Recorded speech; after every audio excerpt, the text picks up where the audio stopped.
Good evening, and welcome to WANA Live, the reading series of the Writers Association of Northern Appalachia. I'm your host, Damian Dresick. This is your other host, Christina Fasonic. Good evening, and we are getting ready to do something very important. And so, if I seem a little tired this evening, everybody, it's because I've been working on this thing that we're doing that's very important. Wait, what's this thing we're doing? So tomorrow night, we are all finally back together again for the Writers Association of Northern Appalachia's conference here in Wheeling, West Virginia. And we will kick off with a great presentation by the women of Appalachia. And then after that, an open mic. You should come and join us. Even if you didn't register for the whole conference, you can still come for tomorrow night. Are there going to be special drinks? There will be 3 special drinks. One is called the Coal Miner's Daughter, which has pawpaw as its sort of base. And that's a special tribute to this region, because pawpaws are a fruit that are natural to this region. Okay, and if you're not a pawpaw person, there'll be several other important. There'll be 2 other special cocktails. One is called the Iron Mill, and the other is the Red Bandana. So we're paying tribute to our roots, our West Virginia roots, but of course, our Northern Appalachian roots as well.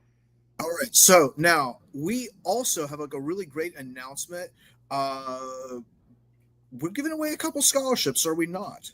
Yeah, so that's one of our announcements, and we also have another one. So we were, due to 3 of our volunteers' misfortune, we are able to give 3 scholarships to 3 people who really wanted to come to the conference but couldn't quite swing it. So I'd like to announce those winners. They've already been notified, so they could pack their bags and come on over to Wheeling. And they are Lars Peterson, Devon Parsons, and Lacey Kingsolving.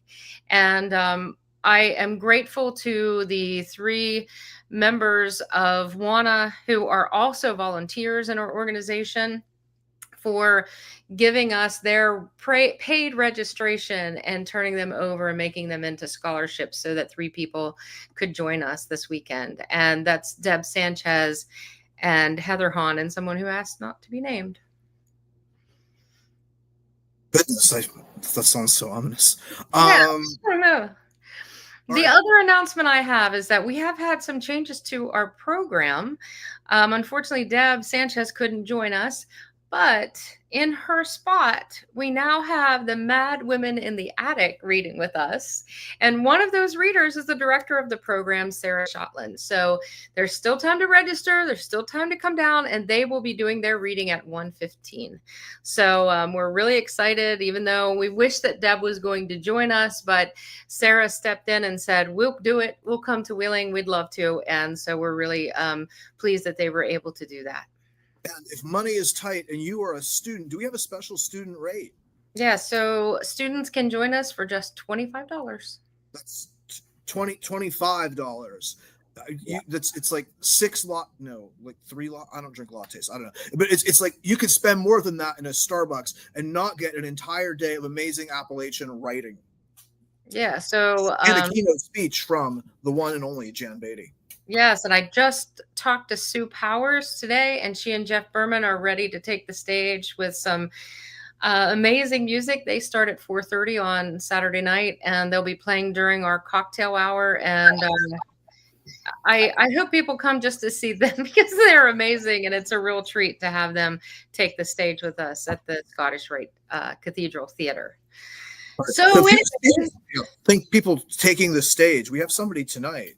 We do. We have a writer who's been with us before. Do you want to tell our audience who that is? A little bit about him. I do. We have Patrick McGinty, Unleashed. Patrick is going. You're in for a really special treat. Patrick's new book, Town College City Road, from the University of Wisconsin Press, is not even out yet. You were like the first people in the whole world to hear Patrick read from this book. He teaches at Slippery Rock University. He serves on the executive council for the statewide faculty unit APSCUF. He's also the author of Test Drive, a novel about Pittsburgh's driverless car sector. Let's bring out Patrick McGinty from Slippery Rock. Hey, Patrick. Hey, you two. It's so good to be with you. It is also so admirable what you do for this region, putting on this conference, gathering up all these writers. It's just such an inspiration to me. All these different people I've read for so many years. I'll save my story about how I took a very complicated bus in Portland, Oregon to a rural Powell's years ago to buy Sarah Shotland's Junket, which had just come out. Oh my gosh. Love this book. A different stream on a different night, or a different bar on a different night, but it's always great to be with you too. Maybe at ASA, right?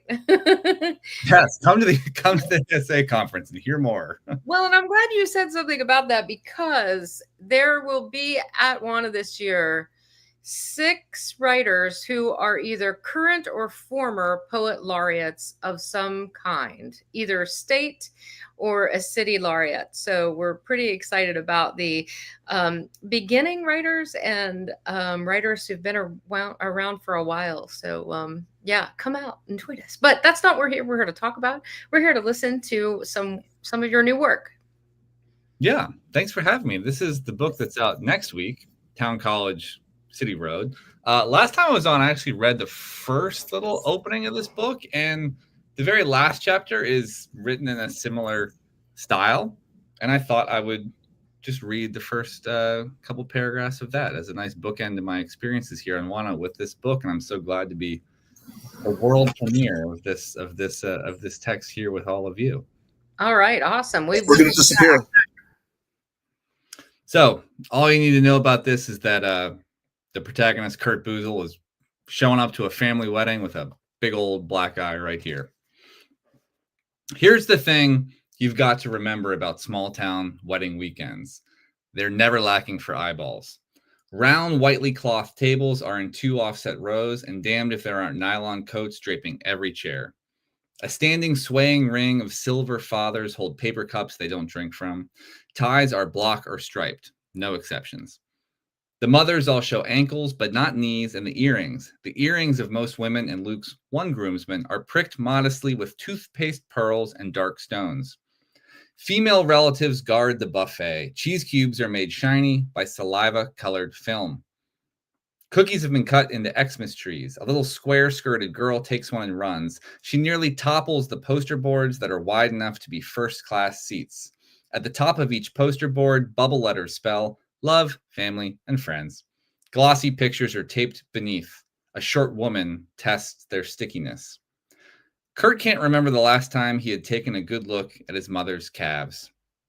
There they are, freckly and strange and likely frozen. When she sees him, she isn't happy. Her heels are enraged. She leaves the poster board as is. She marches herself to Kurt's ugly, bruised face.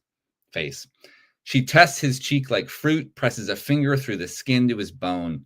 It's like she's trying to squeegee blood out of the pouchy bastard. Jesus Mary, she says. Boxing, Kurt says. He tries to shrug. He yawns. The basement is overcrowded, overheated. He can feel sweat break his surfaces. You're the only man without a tie. This is what I look like, he says. He is surprised at how sober he sounds. He can do this. Catering lost power, she says. It looks great, says Kurt, and he means it. He could eat the entire food table. The Monteseros made all of that, his mother tells him. They made it today. We haven't done a thing. And now here you are, she says, more to his bruise than to him. Like a shark swishing up on alternating sides of a smaller creature, Luke, Kurt's brother, hugs his mother from behind. His hands clasp in prayer before her necklace. He sings Eagle's Wings, loud and horribly and mockingly enough for the Montesero aunt in sailboat earrings to throw everybody overboard. The woman returns audibly to her food fussing. Do you think we have enough? Kurt has never seen his brother in a suit. It's decent. The man's fiance can shop. His hair is shockingly like Kurt's. Holy shit, says Luke, Kurt's brother. He releases their mother and stands before Kurt. Luke looks him in the eye, then below it. Did somebody rob the bank? Box, said Kurt. Boxing. They hug. Luke has lost weight. He has somehow done so in winter. Kurt thinks of maybe possibly saying something to that effect. An old woman nearby is teary. She pulls tissues from a wee kazoo of a wrapper like she is some kind of birthday clown. Father Jim Hole says no booze. Luke states as though he's in a fact-finding deposition. We're going to the shed after. Mom says you have a rental car? I'm done driving. Kurt's vision blurs, then holds. Sailboat earrings is so loud, asking if there's enough food that all three boozles turn. They tighten their circle. Luke grabs Kurt's elbow, shakes him. Can you do like one thing to help and drive us? I'll pay for Ubers, says Kurt, for everybody. Ubers, Luke says academically, as if considering how to spell it. It might be the dumbest thing Kurt has offered anyone all day. His town doesn't have freaking Ubers. A yellow cab from Erie would take 3 hours in this weather. Kurt declares that he needs food now. Before he can aim his battered face at the folding tables of ceramic homemade dishes, his mother says, don't you dare. She tells her youngest that he can eat whatever he wants tomorrow when the caterers bring the food that their family paid for to the wedding reception. Luke shows his phone to his mother and says, the caterers are screwed. Look, it's going to snow more in the morning. Just go with it. Their mother says she's very much done with phones, all of which said the snow wouldn't hit until midnight. Mom, you cannot show up tomorrow with your own food. Tonight is our night. Tomorrow is their day, Luke says. Kurt walks unthinkingly into the room, his family's argument escalating behind him. A woman waves his way. It's more of a small reach. To two others, he is a potential spy. It is both upsetting and a godsend how few people are in his family. Meanwhile, the Montecero side appears to have braved the elements no matter the cost. One guy's arm is in a sling, which seems overboard. He nods at Kurt in a clarifying way. The guy has no idea who Kurt is. No one here does. They're all looking at him as if he is some lizard that has scaled his glass and learned to walk upright. No one is making any sudden movements except to blot sweat from their foreheads. And I'll stop there before I give away too much of the ending conversations that happen. I really love that. And as somebody who is planning an event that involves caterers, I'm a little nervous now. I'm so sorry. I'm so sorry I triggered you about event planning stuff. No, I really love the realism and the way that you're capturing this sort of humdrum part that is the fabric of life, but writing it in a way that even if you're like, oh yeah, I've experienced that, there's a wrinkle to it that is unexpected. So I really appreciate your work. It's good. Thank you. Yeah, I mean, I think when I was working on various scenes of this book, I sort of just assumed all like wedding reception family stuff was the same, but there's certain like Western PA things just about Christmas cookies and cheese cubes and all just lots of different stuff that's like just like the wallpaper in my mind, that it just seems like natural. That the last chapter somebody read recently, a reviewer or somebody who was interviewing me there, and they were like, oh, is this like this really she's like, I'm not from Western PA, but is this like what Western PA like family things are like? I'm like, yes, they are very much like this sort of style, I hope, anyways. Go ahead, Damien. I'm sorry. Growing up in this area in the 70s and 80s, and having one of the big movies be The Deer Hunter, and it's like, I didn't realize growing up here that was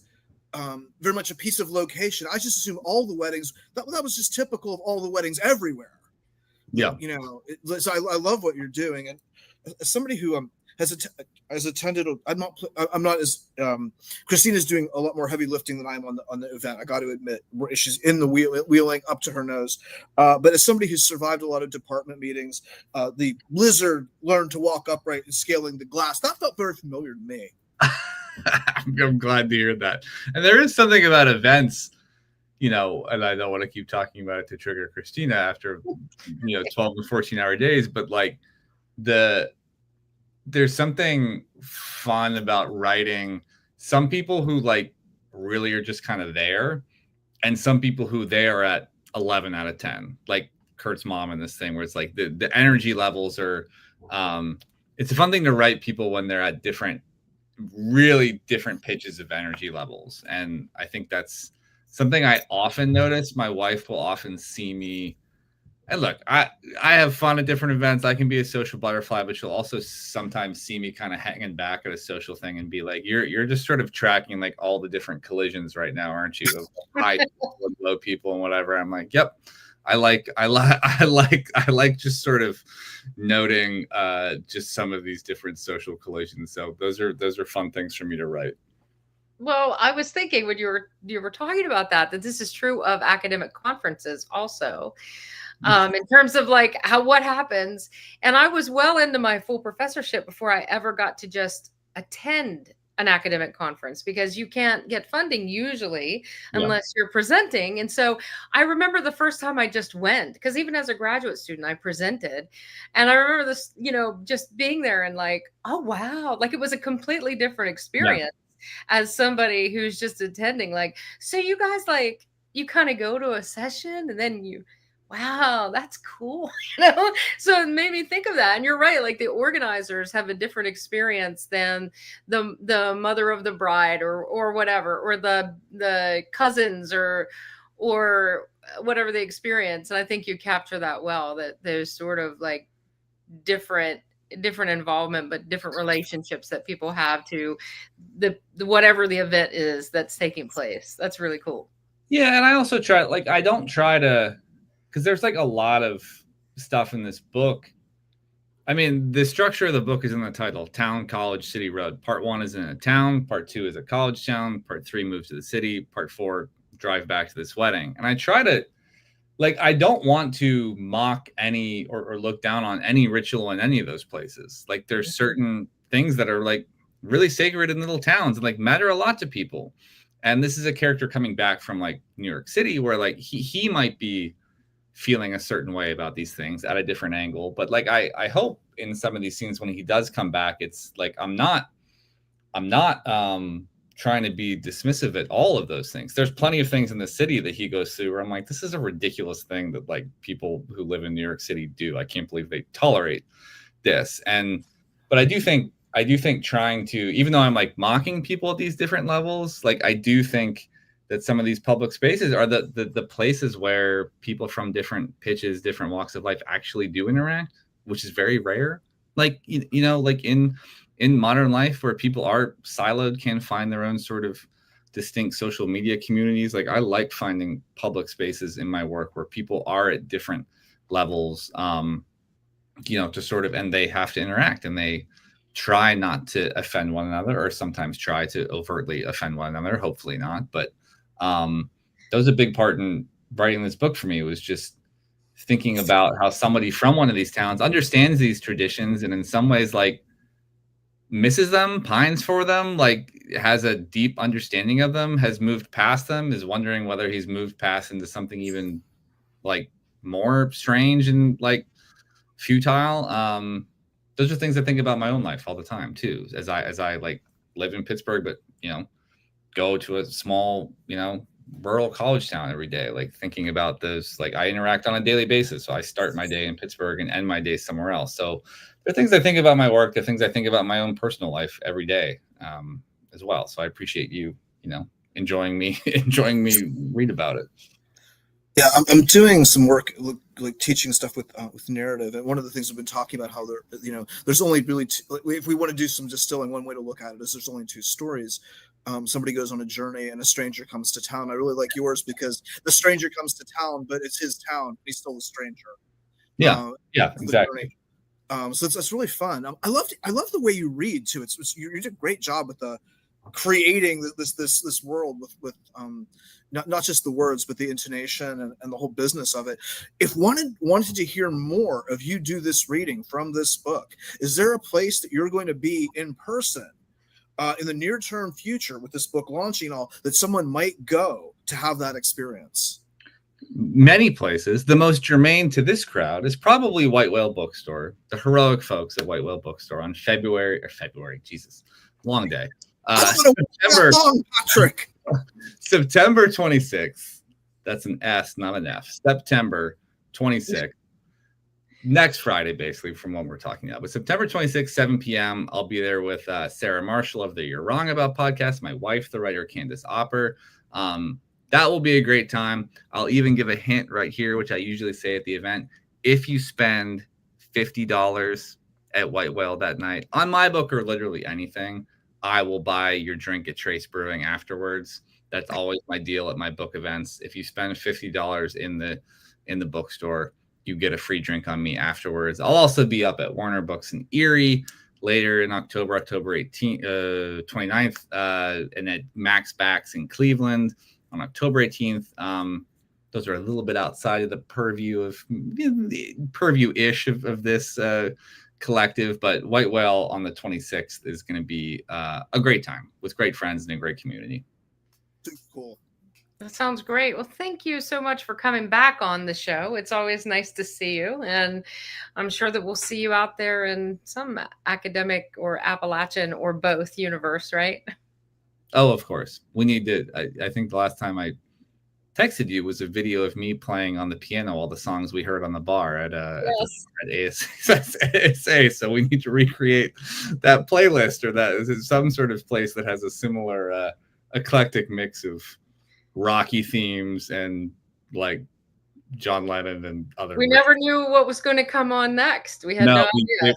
It was a roller coaster. It was a roller coaster, but it kept us in suspense. I look forward to being on that roller coaster with you again sometime soon. Awesome. Well, thank you, Patrick. And thank you. I hope to see you all in Wheeling, though you might find me asleep under one of the tables by tomorrow. Not drunk, just tired. So I will see everybody. We will see everybody next week. And I believe that I can't remember off the top of my head who's coming up next. James Schneider will be on next week. And then the week after that, Julia Flint will be on with her new book. So we've got super cool. One final thing. So just if people are thinking about coming out tomorrow, they just have been like, trying to do things. That's one way we love StreamYard, because you can do stuff while you're listening to this. So where should they come exactly? Where are things that kick off tomorrow, and at what time? Oh, so tomorrow our doors open at 6 p.m. at the Scottish Rite Cathedral in Wheeling, West Virginia. It's 83 14th Street. You can't miss it. It's a 5-story, 80,000 square foot building, and it'll be filled with just us this weekend. So we'll have the building to ourselves. And the Women of Appalachia begin speaking at 7 p.m. and then the open mic follows that. So bring some of your own work. We want to hear it. Absolutely. You have 3 minutes though, so trim it. Anyway, see you all this weekend, we hope. And if not, then somewhere in cyberspace. Have a good evening, everyone. Thanks a lot.